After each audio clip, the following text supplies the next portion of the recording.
打開中國地圖，我們來看向這裡。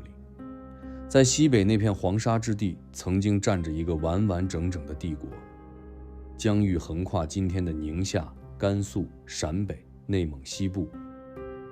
這個帝國不僅有自己的文字和法律，甚至還有一套屬於自己的另一種版本的佛經。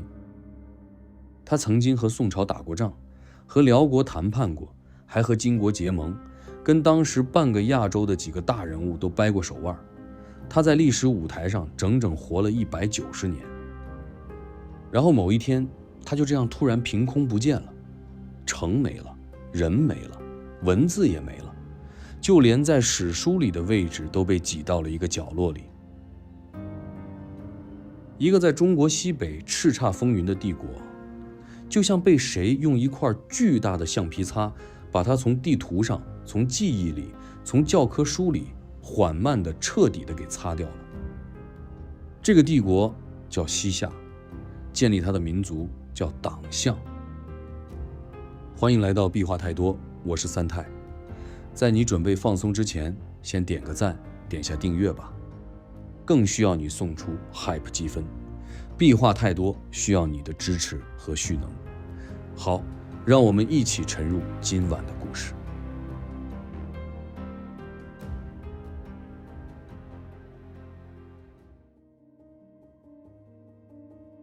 你肯定在歷史課本上見過西夏2個字，旁邊可能還配了一張模糊的佛塔照片。老師講到這裡一般只用30秒。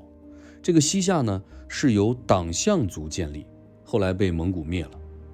好的，同學們，請看下一章，我們來講南宋。就這麼30秒，一個存在了將近2個世紀的帝國就被一筆帶過了，你不覺得這有點奇怪嗎？更奇怪的是，西夏滅亡之後，黨項人好像真的就從地球上蒸發了。去翻元朝的史書，翻明朝的記載和清朝的檔案，這個民族的名字出現得越來越少，越來越模糊，最後徹底沉入了沉默。一個幾百萬人口的民族，不可能說沒就沒了吧？他們到底去了哪裡？是被屠殺殆盡了，還是換了一張臉，藏進了別的民族裡繼續活着呢？但在回答這個問題之前，我們得先搞清楚一件事：黨項人到底是誰？他們從哪兒來？他們怎麼就建了一個國家？又是什麼讓蒙古人對他們恨到非要斩草除根的地步？所以今晚的故事要從頭講起，不是從西夏滅亡講起，而是從1000多年前青藏高原邊緣的一群牧羊人講起。他們趕着羊群在山谷和草甸之間遷徙，不認識幾個字，也沒什麼遠大理想。誰也不會想到，這一群人的後代有一天會建立一個讓宋朝頭疼、讓遼國側目、讓成吉思汗親自6次發兵的帝國。更不會有人想到，這個帝國消失之後，他們的血脈會像地下河一樣，悄無聲息地流進至少6個今天還活着的民族裡。黨項人的老家在今天青海和甘肃、四川交界的那一片高原邊緣地带，海拔差不多有個3-4千米，風還特別大，氧氣稀薄，冬天巨冷，能凍掉耳朵。這地方不適合種地，但適合放牧，所以黨项人的祖先就是一群牧民。往大了說，他們屬於古羌族的一個分支。羌族這個概念你可能有點陌生，但它其實是中國歷史上最古老、分布最廣的族群之一。早在甲骨文裡就有羌这個字了，寫出来呢就像一個人頭上頂着2隻羊角，簡單粗暴，一看就懂。那不就是跟羊打交道的人嗎？古羌族原本就不是一个統一的民族，它更像是一把撒出去的種子，落在不同的山谷裡，長成了不同的樣子。有的後来是融进了漢族，有的卻變成了藏族的一部分，有的呢演化成了今天的羌族，還有一支就是我們今晚的主角黨項羌。他們最初被記載的時候，連個正經的部落聯盟都算不上，就是幾個零散的士族，各自放各自的羊，各自走各自的路。史書裡提到他們，口氣基本上就是：哦，那邊山裡還有一群人，連多看一眼的興趣都沒有。但歷史這東西有意思的就在這裡，它從來不按常理出牌。那些一開始最不起眼的人，往往最後鬧出的動靜最大。黨項人的命運轉折跟一個字有關，就是亂。中原一太平，沒人搭理他們；中原一亂，那他們的機會就來了。最早把黨項人捲進大棋局的是隋唐時期的民族大遷徙。那會兒吐蕃在青藏高原上強勢崛起，到處擴張地盤，黨項人的老家直接暴露在吐蕃的兵鋒之下，打又打不過，留下來就是被吞并的份兒。怎麼辦？那就跑唄，那還咋辦？他們就往東邊和北邊跑，往中原王朝的方向跑。唐朝政府一看，行，你們來了正好，我這邊也需要人幫忙守邊疆，於是大手一揮，把黨項各部安置在了今天的陕北、寧夏和甘肅東部一帶。這地方離長安不算太遠，但足夠荒涼，朝廷管起來也不費勁。對黨項人來說，這是一次被迫的搬家，但也是一次命運的重啟。他們從青藏高原的邊緣牧民變成了唐帝國西北防線上的邊外人員。你可能會問，那時候的黨項人有多少人？說實話，不多。整個黨項族群加在一起，撐死了也就幾十萬人。在唐朝這種動輒1000萬人口的大帝國面前，他們連個零頭都算不上。朝廷給他們劃了幾塊地，封了幾個小官，意思意思就沒再怎麼管了。黨項人呢也老實，該放牧放牧，該交稅交稅，偶爾幫朝廷打打仗，日子過得不好不壞。但就是在這段看似平淡的歲月裡，一件很重要的事情正在悄悄發生。黨項人慢慢開始學習中原的那一套東西。他們學漢人怎麼種地，怎麼修城牆，怎麼搞行政管理，怎麼寫公文。同時，他們又沒有丟掉自己骨子裡的文化和生活習慣，騎馬、射箭、部落之間的忠誠紐帶，還有那種高原民族特有的強悍和韌勁。這種兩頭都占的狀態，後來被證明是一種極其危險的組合。因為一個既懂游牧又懂農耕，既能打仗又能搞行政的族群，一旦遇到合適的時機，爆發力是驚人的。而那個時機已經在路上了，唐朝的國運正在一步一步地走向崩盤。公元875年，黄巢起義爆發，這場大亂幾乎把唐朝的骨架徹底拆散了。長安被攻破，皇帝跑路，各地节度使紛紛自立山頭，天下進入了一種誰拳頭大誰說了算的狀態。對中原的老百姓來說，這是噩夢，但對黨項人來說，這是鬧鐘。一個沉睡了200多年的族群，突然被歷史給叫醒了。當時黨項各部裡有一個姓拓跋的家族，勢力最大。怎麼黨項裡也有拓跋的姓氏呢？對，在這裡咱們要說一下，黨項族是羌族的一支，而且帶有鲜卑的血統。党项羌中出現拓跋氏，核心原因是鲜卑拓跋部在南北朝至唐朝期间大量融入党项羌，並成為其統治階層，導致鲜卑羌化或羌化鮮卑的現象。這種現象在學術界和考古資料中都有體現，最終發展為黨項8部，以拓跋氏最為強盛。這個拓跋家族的首領叫拓跋思恭，是個極其會看風向的人。黃巢打進長安的時候，別的藩鎮要麼觀望，要麼趁火打劫。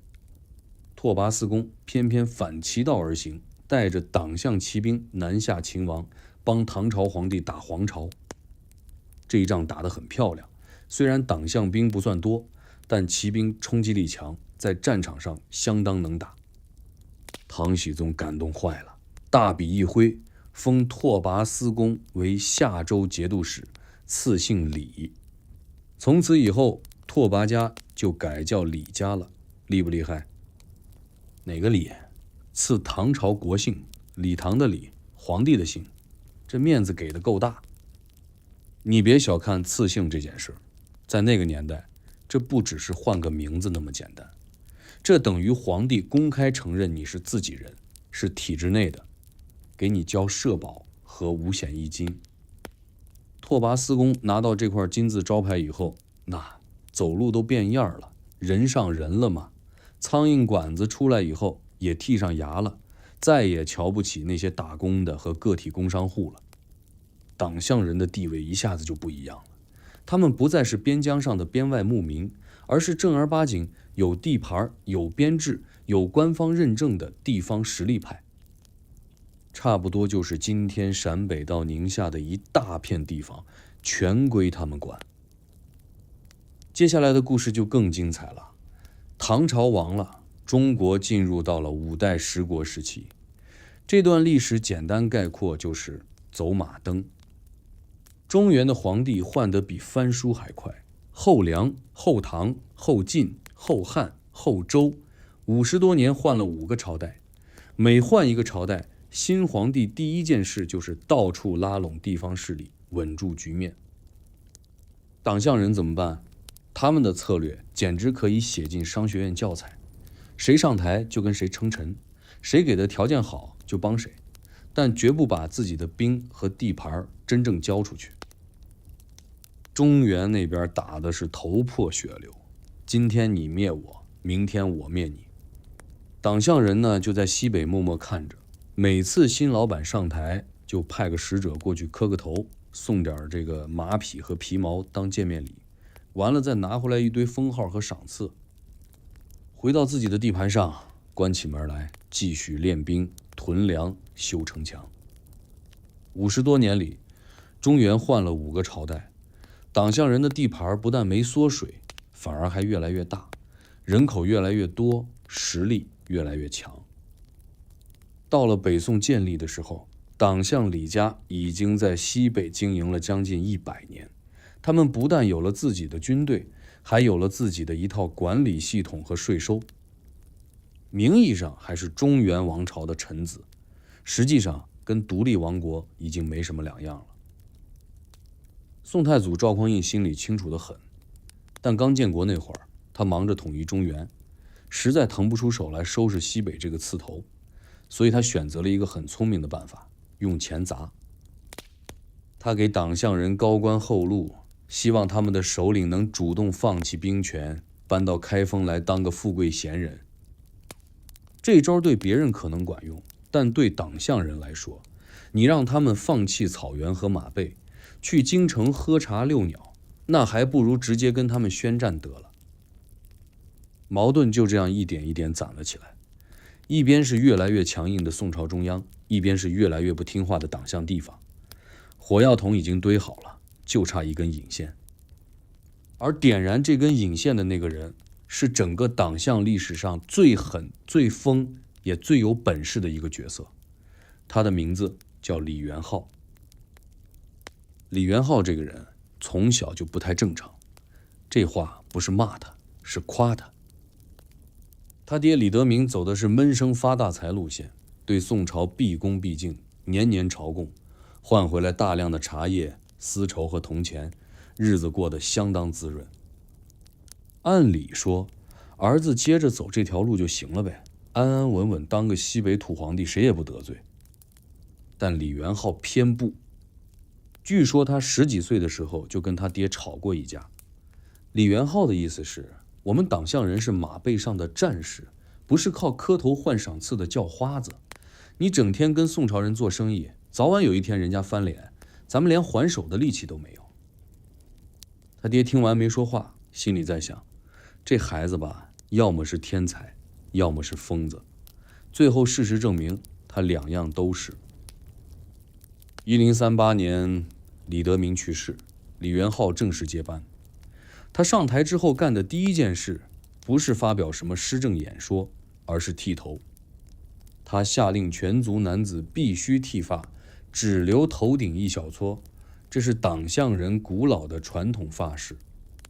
誰敢不替，二話沒有直接殺。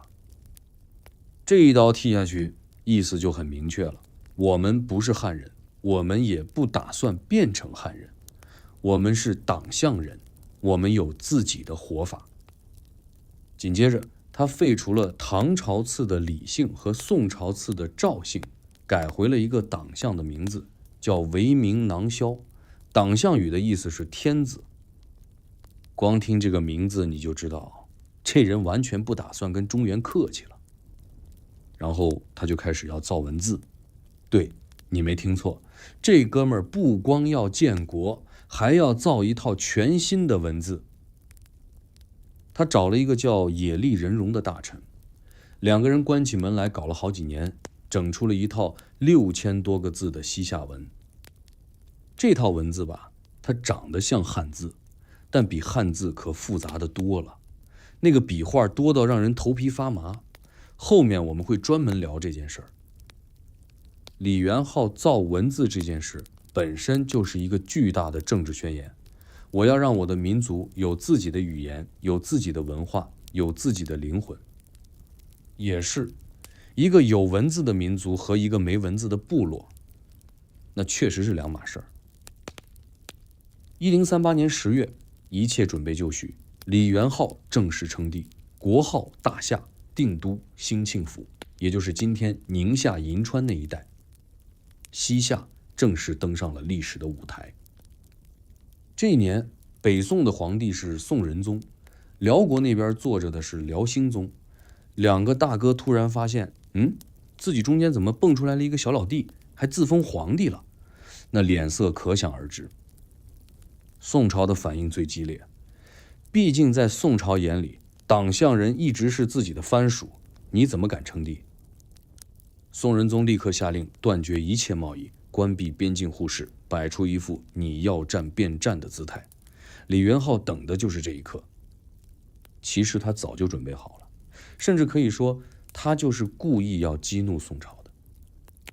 接下來3年，宋夏之間爆發了3場大規模戰役：三川口、好水川、定川寨。3場仗，宋軍3戰3敗，加起來損失了好幾萬精銳部隊。好水川那一仗最慘，宋軍主力被李元昊引入埋伏圈，幾乎全軍覆沒。消息傳到開封，據說宋朝那位著名的宰相韓琦聽完戰報之後，一個人坐了很久，說了一句：這輩子沒打過這麼窩囊的仗。但李元昊也不是沒有代價，3場仗雖然都贏了，但西夏畢竟是個小國，家底兒薄，打仗的消耗也頂不住。更關鍵的是，北邊的遼國看他越來越囂張，也開始對他動手了。兩面夾擊之下，李元昊最終選擇了跟宋朝議和。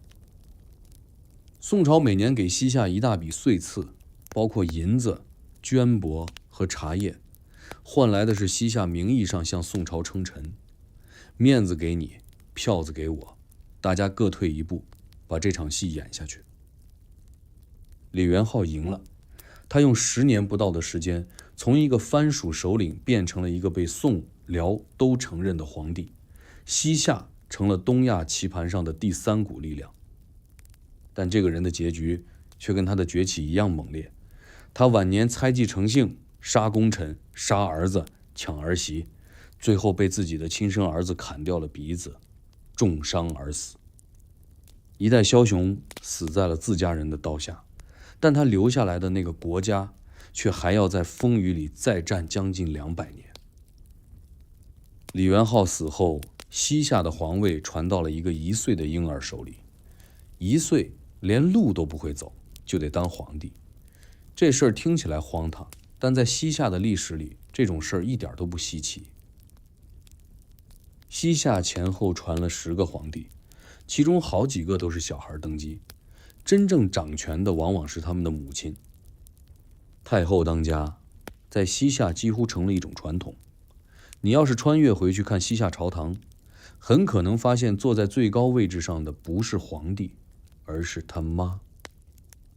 這種情況放在別的國家，大概率要出事。主少母壯，外戚專權，內亂不斷。西夏確實也有過這些毛病，宮廷政變隔三差五就來一次。但奇怪的是，折騰歸折騰，這個國家就是不倒，內部再怎麼亂，一旦外敵打過來，上下立刻擰成一股繩，打完了再接着內鬥。這種彈性，說實話挺讓人佩服的。那西夏到底憑什麼活了將近190年？光靠內部團結肯定不夠，更關鍵的是他的外交策略，用4個字概括就是反覆橫跳。這話不是貶義，這是一種生存智慧。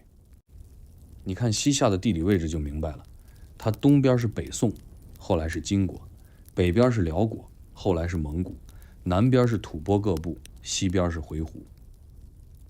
它就像一個站在十字路口中間的小個子，四面全是大塊頭。這種處境，硬碰硬是死路一條，唯一的活路就是讓这些大塊頭之間互相牽制，自己在夾縫裡左右逢源。西夏把這套玩得爐火純青。宋遼對峙的時候，西夏兩頭拿好處，誰給的錢多就跟誰親近一點。遼國被金國滅了，西夏立刻轉頭跟金國稱臣。金國跟南宋打起來了，西夏又在旁邊當和事佬，兩邊都不得罪。每一次中原格局重新洗牌，西夏都能在第一時間找到自己的新位置。除了外交上的精明，西夏還有一張別人輕易拿不走的底牌——河西走廊。這條窄長的通道是古代絲綢之路的咽喉要道，東西方的商隊想要互通有無，就必定要從這裡過。西夏占住了這條通道，就等於手握過路費的收費站，絲綢、香料、馬匹、寶石，來來往往的貿易給西夏帶來了驚人的財富。一個人口不過300萬的小國，憑什麼養得起一支足以跟宋朝正面對抗的軍隊？很大程度上就是靠這條商路的收入。在軍事上，西夏也有自己的看家本領。黨項人從骨子裡就是騎兵民族，馬背上作戰那可是祖傳手藝。西夏的鐵鑰子重騎兵是當時東亞戰場上一股恐怖的突擊力量。這些騎兵全身披甲，連馬都裹着鐵甲，衝起來像一堵移動的鐵牆。宋朝的步兵方陣碰上他們，基本上就是被碾壓的命。除了騎兵，西夏還有一支叫坡喜的部隊，專門操作各種工程器械、石炮、弩車，玩得很溜。這個小國在軍事技術上一點都不含糊。但最讓人意外的是西夏對文化的建設。一般人都会覺得游牧政權只會打仗，文化比較弱。西夏偏偏反過來，他對文化的重視程度甚至超過了很多中原政權。除了前面提到的西夏文字，他們還建立了完整的科舉制度，翻譯了大量的漢文和藏文經典，修建了規模宏大的佛寺和佛塔。今天你去寧夏銀川看到的西夏王陵，雖然已經殘破不堪，但那種規模和氣勢依然讓人吃驚。一個300萬人口的小國，硬是在文化上做出了大國的牌面。所以你回過頭來看，西夏之所以能活將近200年，靠的不是運氣，也不是某一個英雄人物。首先，靈活的外交讓他避免了被任何一個大國吞掉。再就是絲路貿易給他提供了經濟血液，強悍的騎兵讓敵人不敢輕視，而文化建設則給了這個民族凝聚力和認同感。這4根柱子撐起來的不只是一個政權，而是一個完整的文明。然而，再精妙的系統也有它的極限。當一個前所未有的對手從北方草原上席捲而來的時候，西夏這190年積攒下來的所有東西都將面臨最終的審判。一個民族要想真正立住，光有軍隊和地盤還不夠，它還得有一樣東西——文字。沒有文字的民族，就像一個沒有筆的人，腦袋裡再多想法，也留不下痕跡。李元昊深知這個道理，所以他在建國之前就開始造字。這件事他交給了自己最信任的大臣野利仁榮。野利仁榮是個了不起的人物，精通漢文和藏文，腦子極其好使。他帶着一個小團隊，悶頭苦幹了大約3年，最終搞出了一套將近6000個字符的文字系統。1036年，這套文字正式頒布，李元昊下令全國推行，從此他有了一個正式的名字——波文，後人叫它西夏文。如果你第一眼看到西夏文，大概會覺得它是漢字的某種變體，方方正正，橫豎撇捺，結構上確實借鑑了漢字的框架。但你要是仔細看下去，就會發現這東西比漢字還難寫。漢字的平均筆畫大概在10畫左右，西夏文的平均筆畫輕鬆超過15畫，有些字甚至逼近30畫。而且西夏文幾乎沒有特別簡單的字，不像漢字裡還有1、2、3這種送分題，每一個西夏字都密密麻麻，筆畫纏繞交錯，看久了直接讓你眼花。更讓人頭疼的是，西夏文和漢字之間完全不互通，你認識再多漢字，面對西夏文也是蒙圈。它有自己的一套造字邏輯，雖然借鑑了漢字的偏旁部首原理，但所有的部件都是重新設計的。李元昊為什麼要把文字搞得這麼複雜？這裡面有他的算計。如果西夏文造得太像漢字，太容易學，那黨項人就會被漢文化慢慢同化。他需要一套足夠獨立、足夠有辨識度的文字，讓黨項人在心理上跟漢人拉開距離。文字不只是寫字的工具，它是身份認同的锚點。西夏文推行之後，效果立竿見影。西夏建立了自己的博學，專門來教授西夏文，跟教漢學的國學並行。科舉考試也分2套系統，考波文的走一條路，考漢文的走另一條路。政府公文、法律條文、外交文書全部使用西夏文來書寫，甚至連佛經都被大規模翻譯成了西夏文。可想而知，這個工程量把整部大藏經從漢文和藏文翻譯成一種剛發明沒幾年的新文字，這得需要多大的人力、物力和決心啊！但他們真的做到了。今天考古学家發現的西夏文獻數量之多、種類之豐富，遠遠超出了大多數人的想象。有佛經和法律，有字典和詩歌，還有醫書、占卜書，甚至還有小孩的識字課本。這說明西夏文不是一個擺在廟堂上的裝飾品，它是真真切切滲透到了整個社會生活裡的。從皇帝的詔書到街頭小販的賬本，從和尚念的經到士兵收到的軍令，全是這套方塊字。最有意思的是1909年在黑水城遺址發現的那批文獻。黑水城在今天內蒙古額濟納旗，是西夏故地的一座邊城。俄國探險家科茲洛夫在那裡的一座廢棄佛塔裡挖出了數以萬計的西夏文書。這些文書後來被運回了聖彼得堡，在俄國的博物館裡一放就是大半個世紀，根本沒人能看得懂。直到後來中国、日本和俄羅斯的学者聯手研究，西夏文才一點一點被解讀出來。到今天為止，大部分常用西夏字已經被破譯了，但仍然有不少字的含義還在爭論中。一個消亡了800年的文字，至今仍然沒有被完全讀懂。你說它複不複雜吧？李元昊當年大概沒想到，他造出來的這套文字不僅在他活着的時候撐起了一個國家的驕傲，在他死後幾百年還給全世界的語言學家出了一道超級難題。而這套文字的沉默，也恰恰是整個黨項文明消亡的縮影。當最後一個會讀寫西夏文的人閉上了眼睛，一整個世界就此被封進了那些誰也看不懂的筆畫裡。如果你今天去寧夏、甘肃一帶旅行，走進那些殘存的石窟和佛塔，你會注意到一件事兒：這些地方的佛像、壁畫、經卷密度大得不太正常。一個西北邊陲的政權留下這麼多的佛教遺跡，西夏人信佛那真的是信到了骨頭裡。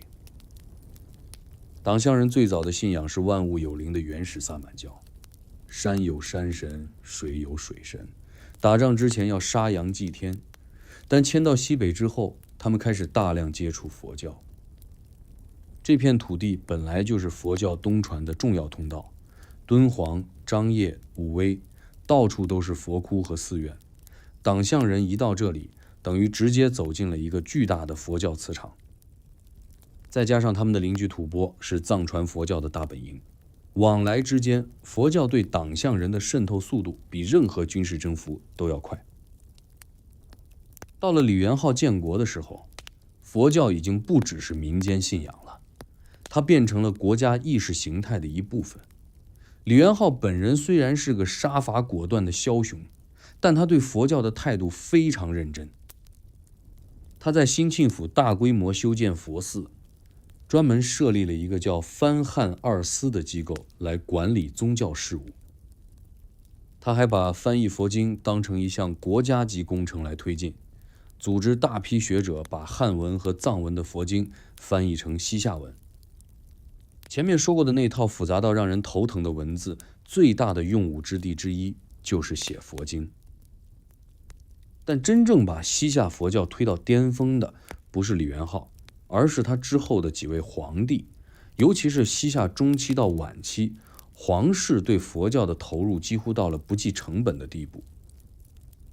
他們修建了大量的佛塔和石窟，其中最著名的就是今天甘肅瓜州的榆林窟和武威的天梯山石窟。你去看那些壁畫，色彩豔麗，線條精細，佛像的面容帶着一種獨特的溫和與莊嚴，跟中原的佛教藝術風格明顯不同。那裡面融合了漢傳佛教、藏傳佛教，甚至一些中亞佛教的元素，形成了一種只屬於西夏的美學。西夏的皇帝們還幹了一件了不起的事兒，那就是大規模的印刷佛經。他們用活字印刷和木刻印刷技術，印了海量的佛經，其中很多是西夏文的。现存最早的活字印刷品之一就是西夏文佛經。這個事實經常被忽略，因為大家一提印刷術就想到畢昇和宋朝，很少有人知道西夏在印刷技術上也走在了前面。那些從黑水城出土的西夏文佛經，印刷質量之高，排版之工整，放在當時全世界範圍內，那都是第一梯队的。佛教對西夏的意義遠遠超過了精神層面，它還是一種政治工具。西夏的皇帝們非常聰明地利用佛教來強化自己的統治合法性。他們自稱是佛的化身，是轉輪聖王，把世俗權力和宗教權威捆綁在一起。你不服從皇帝，就等於不服從佛祖。這套邏輯在一個全民信佛的社會裡，威力是巨大的。同時，佛教也充當了民族團結的粘合劑。西夏境內不只有黨項人，還有漢人、藏人、回鶻人、吐蕃人，大家語言不同，習俗不同，但都信佛。佛教成了這些不同族群之間最大的共同語言。你可以這麼理解，西夏有兩道牆，一道是用石頭和夯土砌成的實體牆，擋住了外面的敵人；另一道是看不見的牆，是用信仰和經卷鑄成的，把裡面的人心攏在了一起。這第二道牆，某種意義上比第一道更堅固。軍隊可以被擊敗，城牆可以被推倒，但一種深入骨髓的信仰是用刀劍砍不斷的。正是這種深入骨髓的信仰，在西夏滅亡之後，成了黨項人最後的精神避難所。當蒙古人的鐵蹄踏碎了他們的城市和宮殿，當他們的文字慢慢被遺忘，當他們的名字從史書中一點一點消失的時候，佛教卻像地下水一樣，繼續在暗處流淌。那些後來融入藏族、融入其他民族的黨項後裔，很多正是沿着佛教這條精神紐帶，找到了自己新的歸宿。信仰沒有國界，也不需要國籍。蒙古和西夏之間呢，一開始其實沒仇。12世紀末，鐵木真還沒統一蒙古草原的時候，西夏對他來說只是南邊一個挺有錢的鄰居，犯不着招惹。而西夏這邊呢，對北邊草原上那些打來打去的蒙古部落也没太當回事儿，覺得他們不過是一群散兵游勇，翻不了天。雙方之間有貿易往来，偶爾有點小摩擦，但遠遠談不上你死我活。轉折發生在1205年，這一年鐵木真已經基本統一了蒙古草原，正式成為成吉思汗。他需要做2件事：第一，練兵；第二，搞錢。蒙古軍隊剛刚整合完畢，還沒有經歷過大規模攻城戰的考驗，而西夏恰好是一個完美的練手對象。他不算太強，打起來不至於傷筋動骨，他又不算太弱，能讓蒙古軍隊學到真本事。更重要的是，他有錢。河西走廊的貿易收入，倉庫裡的糧食和布匹，這些对剛起步的蒙古帝國來說都是急需品。所以1205年那次进攻，與其說是一場戰爭，不如說是一次大規模的搶劫演習。蒙古骑兵衝進西夏邊境，搶了一波就撤了，沒有占地盤的意思。西夏被打了個措手不及，但損失還在可控範圍內。這時候的西夏皇帝大概心裡在想，行吧，破財消災，希望這些蒙古人搶完就別來了。但成吉思汗顯然不是那種搶一次就滿足的人。1207年他又來了，這次打得更深入，直接威脅到了西夏的核心地帶。西夏扛不住了，主動求和，條件是向蒙古稱臣納贡。成吉思汗答應了。從表面上看，這就是一個標準的大國收小弟的故事，沒什麼特別的。但這裡面埋下了一顆定時炸彈。稱臣納貢不只是交錢那麼簡單，在蒙古人的規矩裡，附屬國有一項最重要的義務，你得要出兵。大汗打仗的時候，你得派兵跟着一起上。這是蒙古帝國的核心邏輯，所有臣服的部落和國家都得遵守。1209年，成吉思汗第3次攻打西夏，這次直接圍了西夏的都城興慶府。西夏頂不住，再次投降，而且這次投降的條件更苛刻，除了納貢之外，還得答應出兵助戰。西夏皇帝咬着牙答應了。問題就出在這4個字上。1219年，成吉思汗準備西征花剌子模，這是一場遠征中亞的大仗，需要大量兵力。他按照規矩向西夏徵兵，結果西夏拒絕了。不僅拒絕了，據說當時的西夏大臣還說了一句相當不客氣的話，大意是：你自己打不贏，找我們有什麼用？這句話有沒有被原封不動地傳到成吉思汗耳朵裡不好說，但拒絕出兵這件事是板上釘釘的。你要知道，成吉思汗是一個对忠誠看得比命還重的人，在他的世界觀裡，背叛是唯一不可原諒的罪。你打不過我，可以投降，投降了我還能給你活路，但你答應了我的事又反悔，那就是背盟，那就是對我的蔑視，這是無論如何都要付出代價的。西夏拒絕出兵這件事，在成吉思汗心裡扎了一根刺，而且這根刺隨着時間推移越扎越深。更糟糕的是，在成吉思汗西征的這幾年裡，西夏不僅没有幫忙，反而開始跟蒙古的敵人金國眉來眼去，試圖想建立某種聯盟關係。這在成吉思汗看來，已經不是簡單的不聽話了，這是徹頭徹尾的背叛。所以當成吉思汗從中亞凱旋歸來的時候，他心裡已經做出了一個決定，西夏必須從地圖上消失。這不再是一場普通的征伐，不再是為了搶錢搶糧，甚至不完全是為了戰略利益，這是一場帶着個人情緒的懲罰，一場被憤怒和仇恨驅動的滅國之戰。而這種情緒化的戰爭往往是最殘酷的那種。從1205年到1227年，蒙古人總共打了西夏6次。前3次我們前面說過，基本上是搶完就走或者打完就談。雖然西夏吃了不少虧，但國家還在，首都還在，皇帝還坐在龍椅上。但從第4次開始，那味道就完全變了。1225年，成吉思汗從西征花剌子模的戰場上回來了。這一趟遠征打了將近6年，蒙古軍隊橫掃了整個中亞，滅掉了花剌子模帝國，一路殺到了今天的伊朗和阿富汗。這時候的蒙古帝國已經不是當年那個草原部落聯盟了，它是一台經過實戰反复淬煉的戰爭機器，工程技術從中亞工匠那裡學了一整套。像這種投石機、火油和雲梯，還有地道，那可以說是樣樣齊全。而成吉思汗本人剛剛在中亞幹了一連串屠城的事，手上的血還沒乾透，心裡的怒火也還沒滅。他回來之後幾乎沒有休整多久，就開始籌備對西夏的最後一戰。1226年春天，蒙古大軍南下，這次不是幾萬人的突襲，而是倾國之力的全面進攻。成吉思汗親自掛帥，帶着他最精銳的部隊，目標只有一個：徹底抹掉西夏。西夏人不是沒有反抗，他們知道這次來的不是普通的打秋風，這是滅國之戰。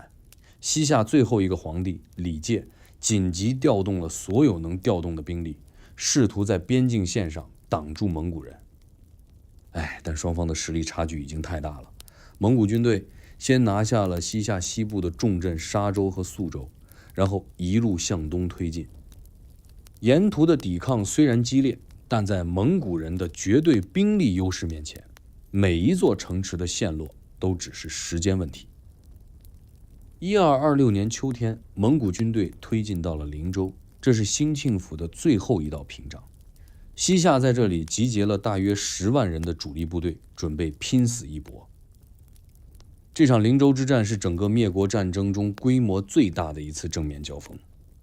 西夏軍隊背水一戰，打得相當頑強，但蒙古人用了一招狠棋，他們掘開了黃河的堤壩，用洪水沖垮了西夏軍隊的陣地。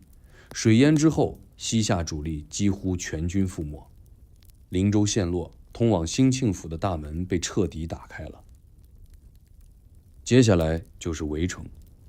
蒙古人把興庆府圍得水泄不通，但没有立刻強攻。他們很有耐心，因為他們知道城裡的糧食已經快吃完了。圍城持續了大半年，城內的情況一天比一天糟，飢餓、疾病、絕望，這3樣東西比蒙古人的刀劍更致命。1227年夏天就是這麼絕，直接來了一場大地震，又把興慶府的城牆給震裂了，仿佛連老天都不打算給西夏留活路。西夏最後一位皇帝李憲實在撐不住了，他派人出城談判投降，條件是給他1個月的時間來準備獻城儀式。蒙古人答應了，但就在這個等待的過程中，一件改變了整個局面的事情发生了。成吉思汗死了。關於成吉思汗的死因，史書上說法不一，有人說是墜馬受傷，有人說是舊傷復發，也有人說是感染了某種疾病。但不管怎樣，1227年農曆7月，這位征服了半個世界的老人，在六盤山附近的軍營中咽下了最後一口氣。他死前據說留了一道遺命。關於這道遺命的內容，不同的史料記載的不太一樣，但有一個版本流傳最廣，也最讓人不寒而栗，就是2個字：屠城。成吉思汗死後，蒙古軍隊密不發喪，外界是根本不知道這件事兒。等到李憲按照約定出城投降的時候，直接將他處死。然後蒙古軍队入城，对興慶府進行了大規模的屠殺和破壞。究竟有多少人在這場屠殺中喪生，今天已經無法精確統計了。但可以確定的是，西夏的都城被徹底摧毀，皇族被大面積清洗，宮殿、寺院、藏書樓幾乎被燒了個乾淨。西夏的亡靈也沒有被放過，蒙古人把那些巨大的陵墓一個接一個的挖開，帶走了裡面的陪葬品，然後放火焚燒。這就是為什麼今天你去銀川看西夏王陵，看到的只是一個個光禿禿的黃土堆，所有的地面建築都被毀了，只剩下夯土的骨架孤零零地立在戈壁灘上，像一排沉默的問號。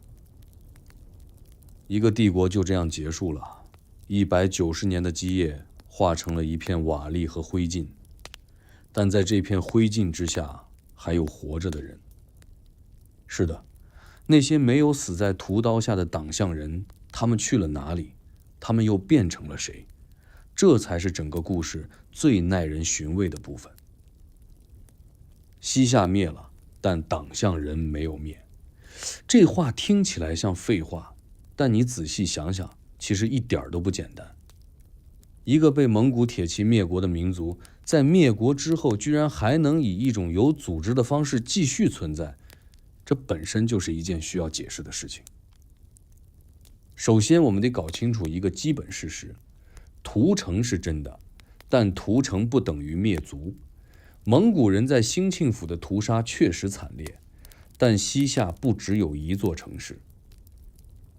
在蒙古軍隊推進的過程中，很多黨項人已經提前逃走了，有的往西跑进了河西走廊的深處，有的往南翻過了祁连山，有的往東混進了陕北的村莊裡。還有相當一部分人其實根本就沒跑，他們只是不在興慶府，而是散布在西夏廣袤國土上的各個州縣裡。蒙古人不可能把每一個村莊都挨着屠一遍，他們的怒火主要集中在都城和幾座抵抗最激烈的大城市上。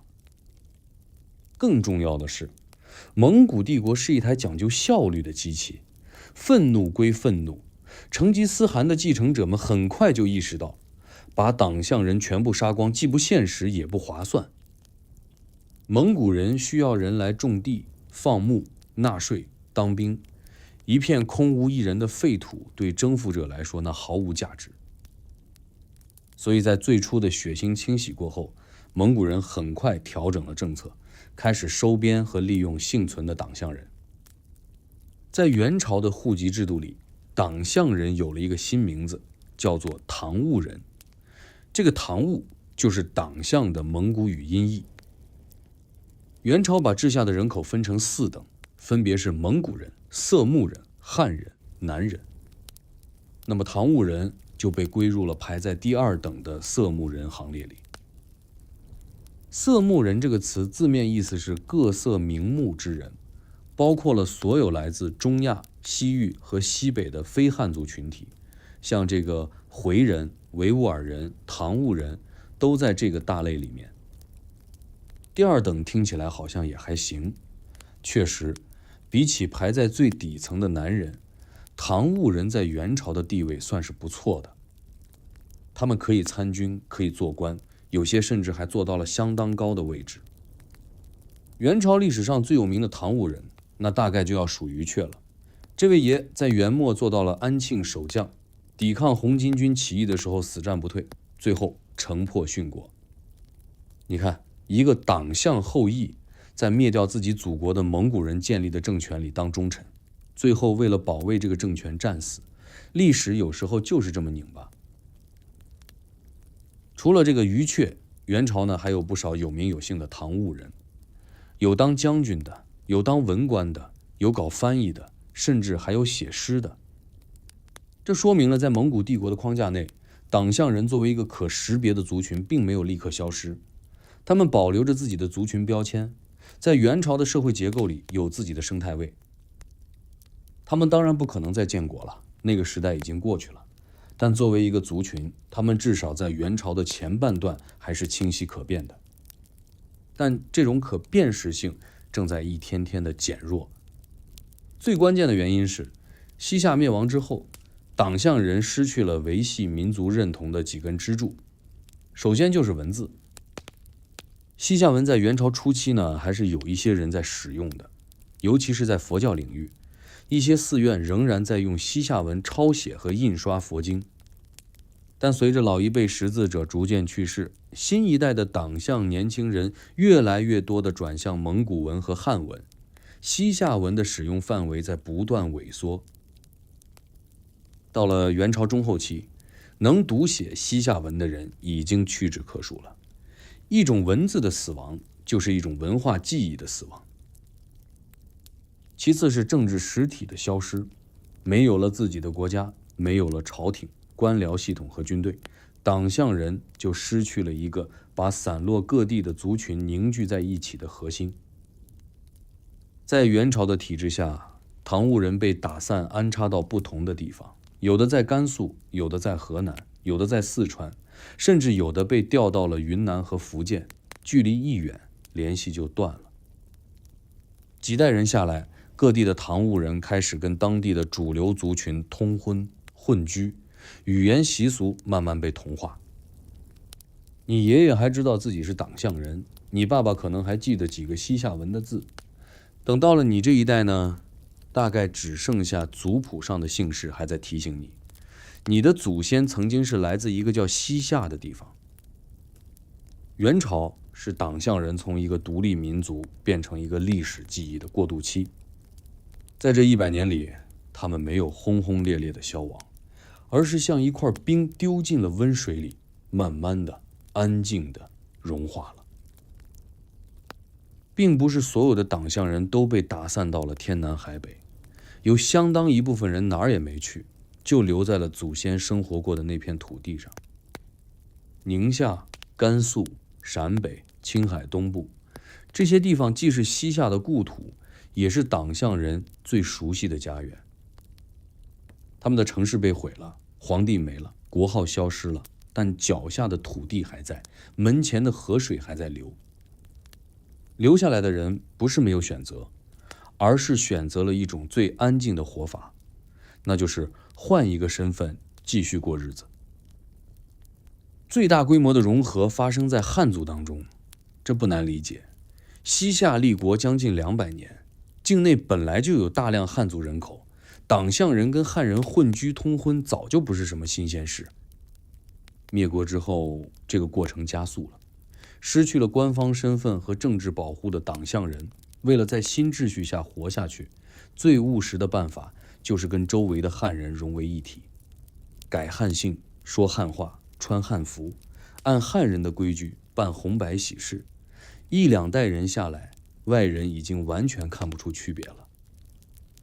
但有一些線索還是留了下來，比如這個姓氏，西夏皇族姓維明，這個姓在漢語裡沒有對應，所以很多皇族後裔改姓了李。為什麼是李？因為唐朝賜過他們李姓，這算是有歷史淵源的。除了李姓之外，還有一些比較罕見的姓氏也被認為跟黨項人有關。比如今天陕北和寧夏一帶有一些姓拓的人家，族譜裡記載祖先來自西夏拓跋氏。還有姓韋的，雖然極少，但偶爾還能在甘肅的某些村子裡碰到。這些姓氏就像化石一樣嵌在漢族的汪洋大海裡，提醒着知情的人，這裡曾經有過另一個民族的存在。除了融入漢族之外，還有一部分留在西北的黨項人融入了回族。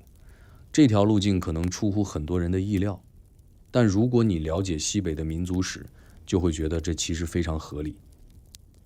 元朝時期，大量中亞的穆斯林商人和士兵沿着絲綢之路來到了中國西北，他們跟當地人通婚定居，逐漸形成了後來的回族。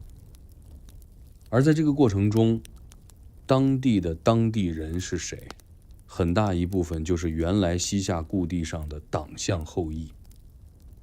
一個黨項人的後代娶了一個中亞穆斯林女子，或者一個黨項女子嫁入了穆斯林家庭，孩子信了伊斯蘭教，那再往下傳幾代，這一支就變成了回族。今天寧夏是全中國回族人口比例最高的地区，這絕非偶然。寧夏恰好就是西夏的核心地帶。當然，寧夏回族的來源是多元的，不能簡單的說回族就是黨项人的後代，但党项血脈是其中一條重要的源流。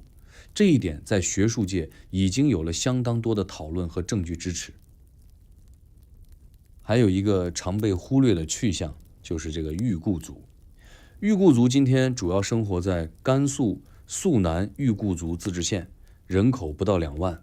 他們的族源非常複雜，主體是古代的回鶻人，但也吸收了大量的黨项人成分。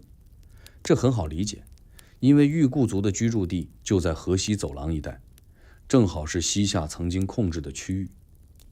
西夏滅亡之後，當地的黨項牧民跟回鶻後裔混居在一起，幾百年下來，你中有我，我中有你，最後形成了一個新的族群。就在今天，裕固族的語言和文化裡還保留着一些跟黨项有關的痕跡。還有一個更小眾的例子，就是土族。土族主要生活在青海互助一帶，人口大約30萬。關於土族的起源，學術界爭論了很多年。有人說他們是吐谷浑的后代，有人說是蒙古人的後裔，也有人認為他們的血脈裡包含着相當比例的黨项成分。這個爭論至今沒有定論，但不管哪種說法占上風，黨項人的影子都或多或少地出現在了土族的族源拼圖裡。你看，留在西北的那些黨项後裔，並沒有整整齊齊地變成某一個民族，他們像水潑在了沙地上，滲進了每一條縫隙裡。有的變成了漢族，有的變成了回族，有的变成了裕固族，有的可能變成了土族。他們沒有喊口號，沒有舉旗幟，只是一代接一代地跟身邊的人通婚、生活、勞作，直到那條叫做黨項的線索變得越來越細，細到幾乎看不見。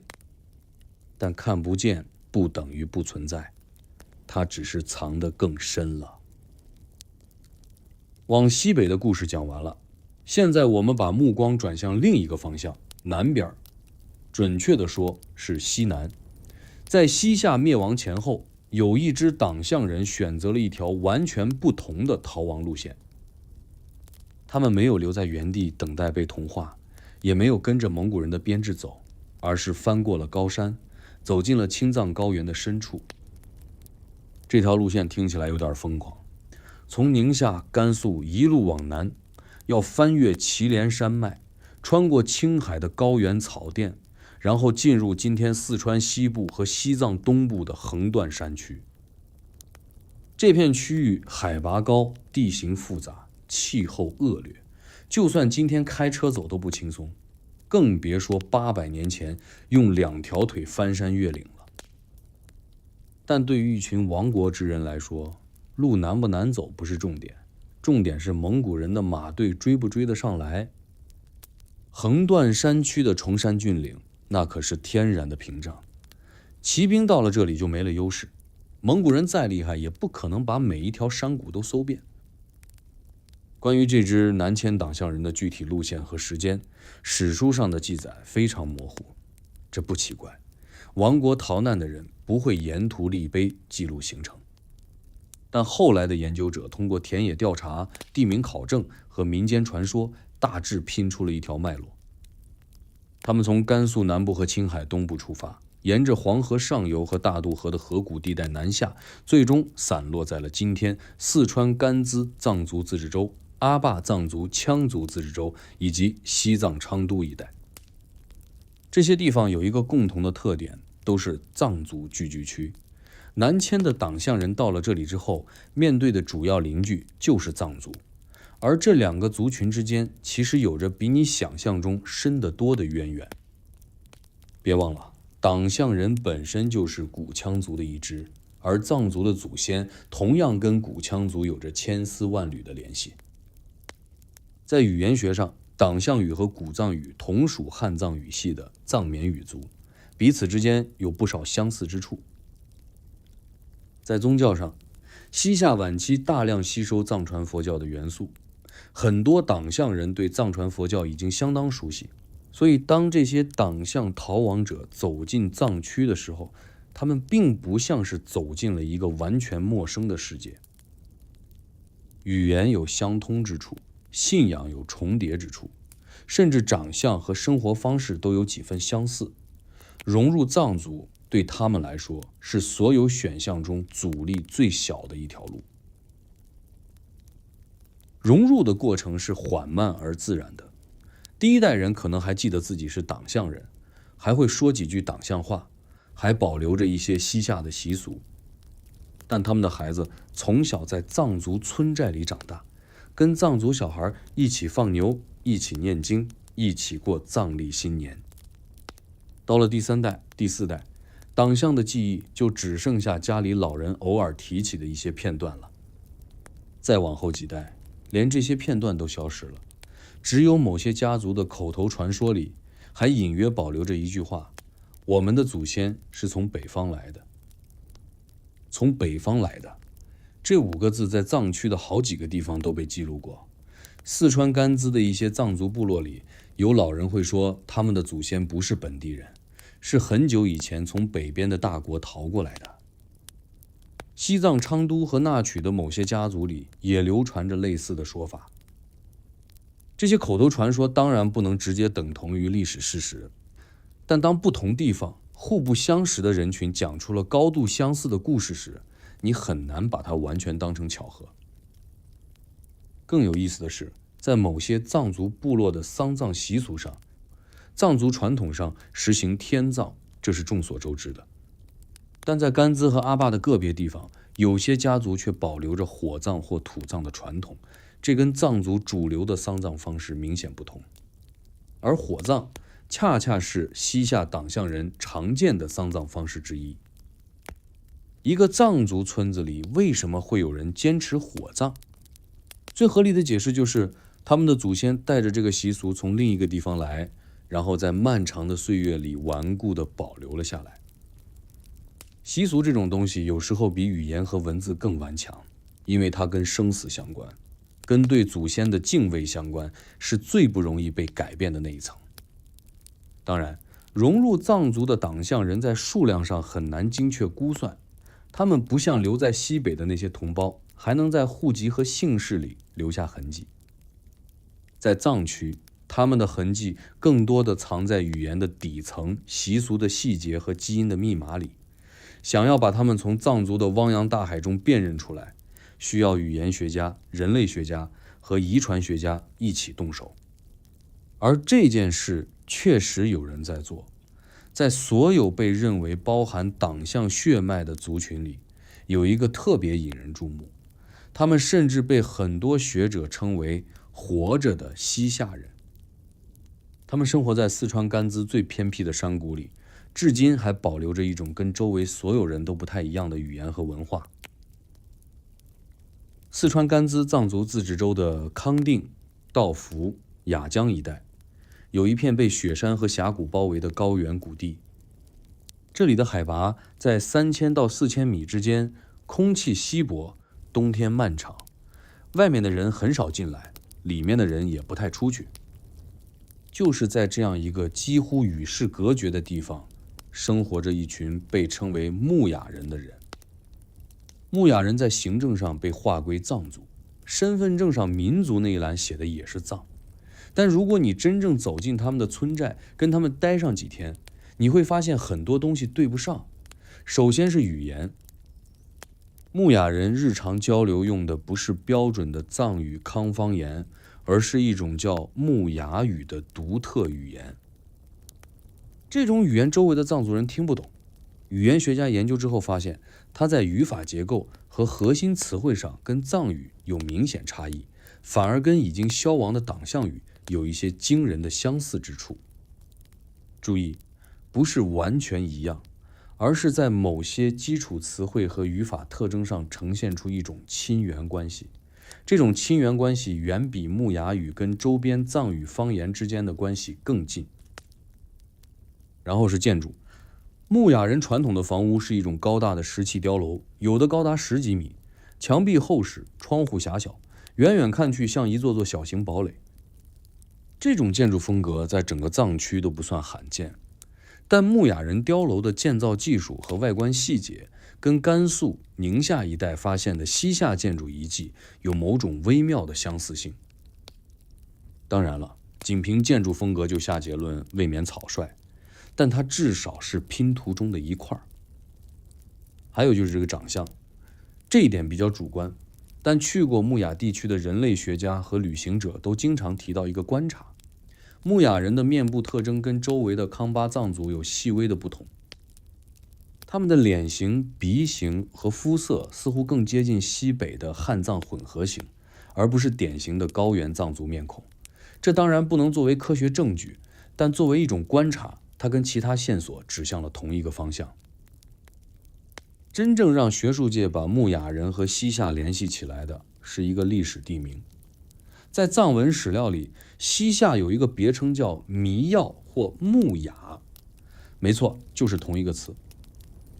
藏文文獻中記載的牧雅國指的就是西夏，而今天這群自稱牧雅的人恰好生活在從西夏故地南遷的路線終點附近。這個地名上的吻合不太可能是巧合，它更像是一個民族在遷徙過程中隨身攜帶的標籤，走到哪裡就貼到哪裡。關於牧雅人的來歷，當地流傳着一個口口相傳的故事，大意是說，很久以前，北方有一個強大的王國被敵人滅掉了，王國裡的一些人翻過了大山，來到了這片谷地，在這裡定居下來，繁衍生息。這個故事沒有具體的年份，也沒有人名和地名，模糊的像一團霧。但如果你把它跟西夏滅亡的歷史疊在一起看，輪廓就清晰了。北方的強大王國被敵人滅掉，然後翻過大山來到谷地，每一个元素都对得上。当然，我們必須保持謹慎。牧雅人是不是黨項人的直系後裔？目前學術界還沒有100%的定論。有的學者認為牧雅人的主體確實是南遷的黨項人，但有的學者則認為他們可能是當地原住民吸收了部分黨項移民之後形成的混合群體，真相很可能是兩者兼有。一群黨項逃亡者來到了這片谷地，跟當地已有的居民混合在一起，幾百年下來形成了一個新的社群。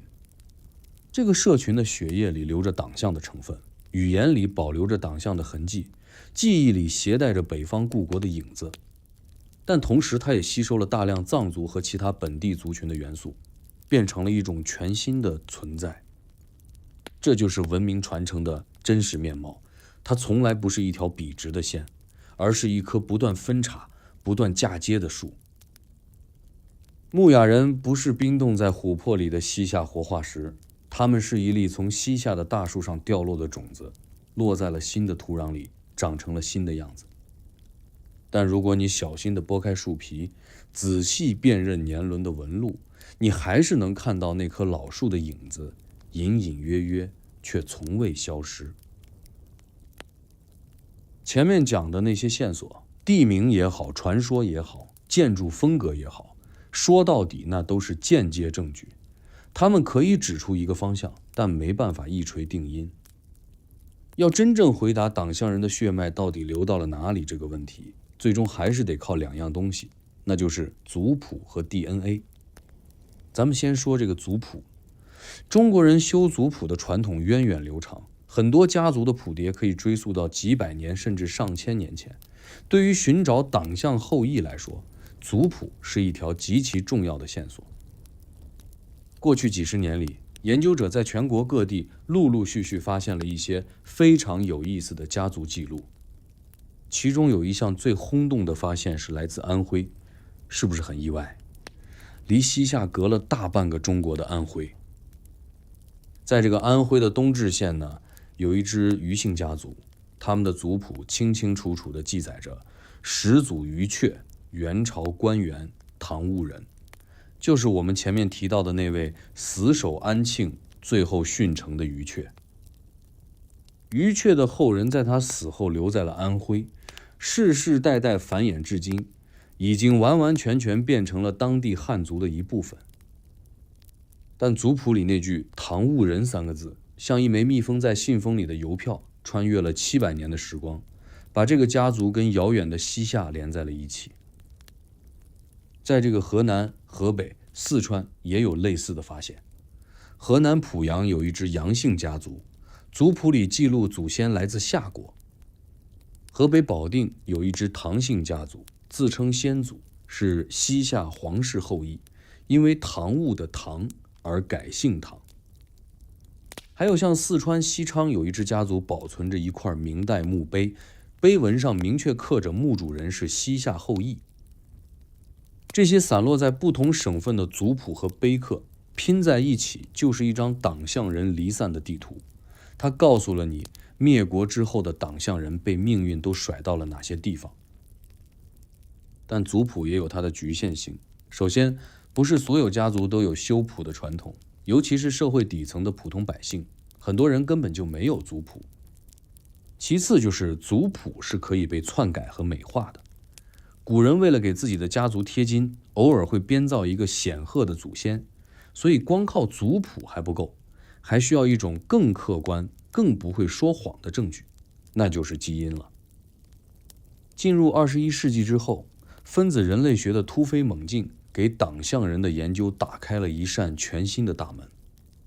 科學家可以通過檢測 Y 染色體和線粒体 DNA 的特徵標記，追蹤一個人群的父系和母系血統。如果能確定古代黨項人的基因特徵，再去現代人群中尋找匹配，就能從生物學層面驗證那些族譜和傳說的真實性。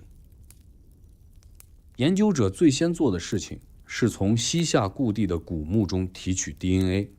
寧夏和甘肅的一些西夏時期墓葬提供了寶貴的樣本。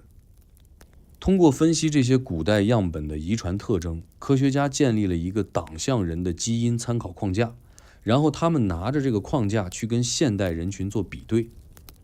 結果非常有意思。首先，今天寧夏和甘肅的漢族和回族人群中，確實檢測到了與古代黨項樣本高度相似的遺傳標記，而且比例不低。這印證了前面講過的判斷，大量黨項後裔就地融入了西北的漢族和回族。其次，在四川甘孜的木雅人群體中，同樣發現了與黨項人相關的遺傳信號。這為木雅人的黨項起源說提供了生物學層面的支持。裕固族和土族的基因數據裡也找到了一些黨項人的痕跡，雖然比例不如前兩者那麼顯著，但足以說明基因的交流確實發生過。當然，基因研究也有它的複雜性。人類的遷徙和混血是一個持續了幾萬年的過程。任何一個現代族群的基因池裡都混合着無數祖先的貢獻。你不能簡單的說某個人或某個群體就是黨項人的後代，你只能說他們的基因裡攜帶着一定比例的與古代黨項人相關的遺傳成分。這是一個概率問題，不是一個非黑即白的身份判定。但即便如此，當族譜、傳說、語言、習俗和基因數據全部指向同一個方向的時候，那個方向就很難被忽視了。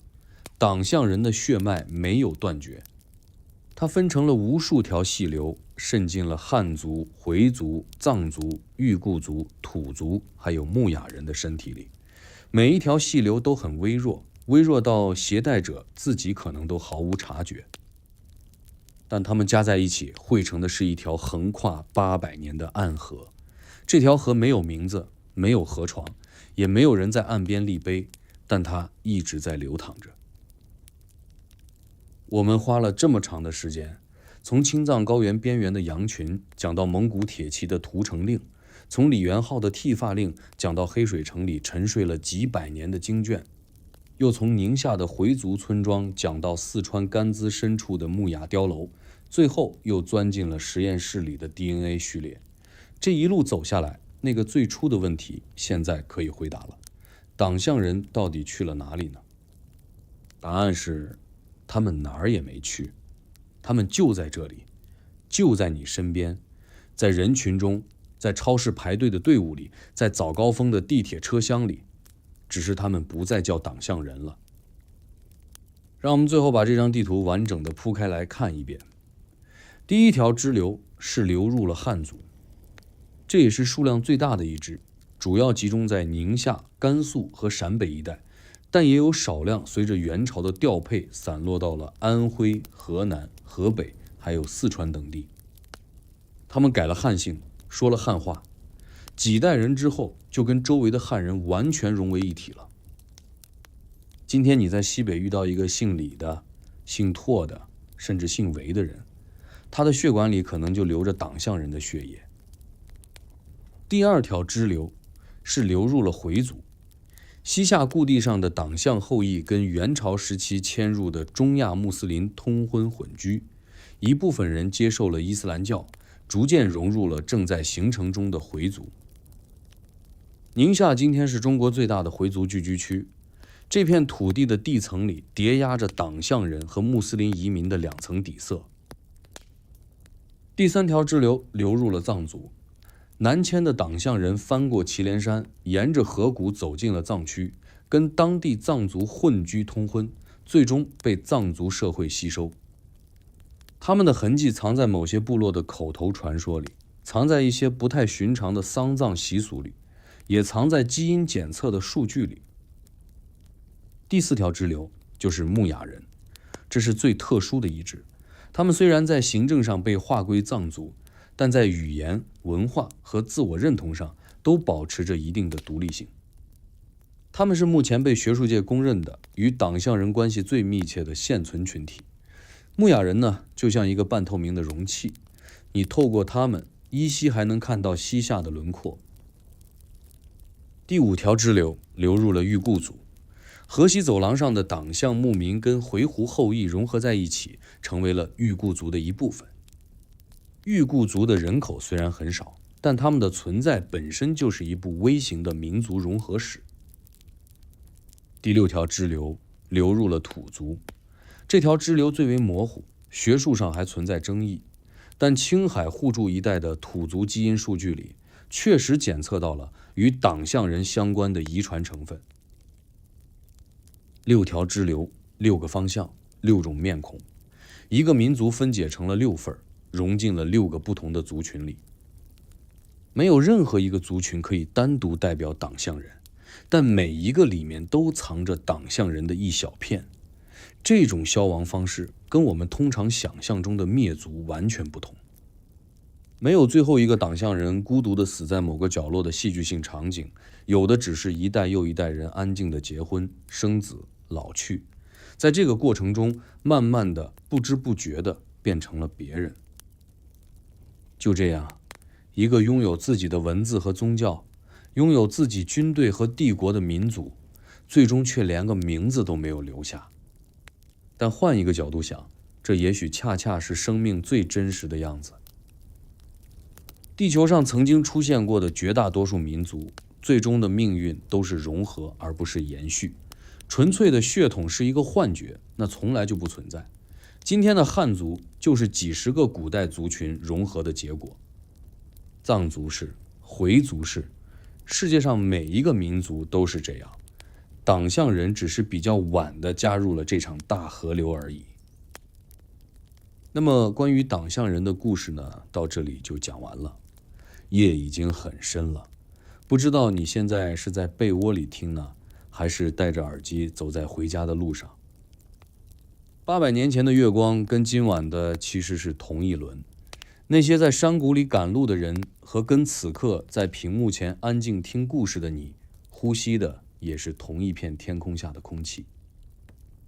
今晚的故事就到這裡，我們下期見。